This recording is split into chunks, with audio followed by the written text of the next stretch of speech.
آج نظروں سے ایک ٹویٹ گزرا جو ایک سبوک خان نامی ایک جعلی صحافی ہے، اور اس کی تائید کرتا ہوا ایک گنجا شیطان فوراً دوڑا آیا، کیونکہ بات اسلام کے خلاف تھی۔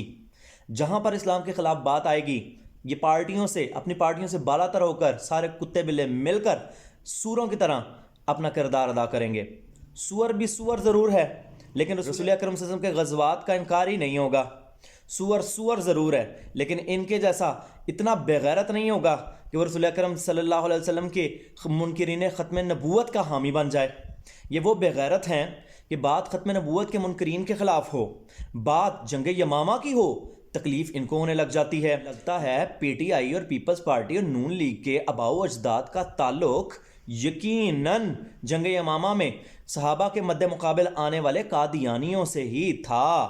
مسلمہ بن کذاب کی اولادیں تو نہیں کہیں؟ سوچنے والی بات ہے کہ بات قادیانیوں کے خلاف ہو، بات کفر کے خلاف ہو، پیٹ میں مروڑ ان کے اٹھتے ہیں۔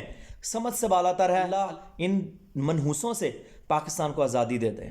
بس بڑی ہو گئی یار، ایسے یہ عذاب کی طرح مسلط ہے نا پاکستان پہ منحوس، جن کو چھوٹے اکاؤنٹس میں لگے ہیں اور کتے کی طرح اسلام کے خلاف جہاں بات کرنی ہے وہاں اکٹھے ہو جاتے ہیں یہ سور۔ میں ایک بات کہوں گا کہ کفر کی موت سے بھی لرزتا ہو جس کا دل، کفر کی موت سے بھی لرزتا ہو جس کا دل۔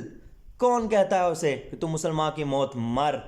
لیکن پتہ نہیں ہے، ڈاؤٹ ہی ہے کہ مسلمان بھی ہیں کہ نہیں یہ 2 نمبر لوگ جو پاکستان کے ٹھیکیدار بنے ہوئے ہیں بغیرت، اور ان کے اوپر بیٹھے ہوئے سیاستدان جن کے چمچے کڑچے ہیں وہ بغیرت ایسے جنہوں نے ان کو پالتو کتا بنایا ہوا ہے۔ دراصل ان کے جو لیڈران ہیں اور یہ خود یہود و نصارہ کے پالتو کتے ہیں، اس لیے اسلام کے خلاف جہاں موقع ملے گا یہ اکٹھے ہو کر بھونکیں گے۔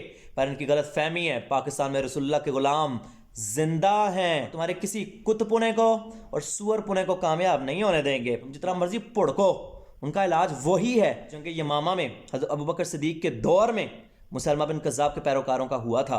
تمہیں اتنی ہمدردیاں ہیں تو ان کی نسلوں سے ہو تو جاؤ ان کی گودیوں میں بیٹھو، پاکستان کے مامے نہ بنو، اسلام کے خلاف منہ اٹھا کے آنا جایا کرو، ورنہ ہمیں منہ ڈکنے آتے ہیں یہ۔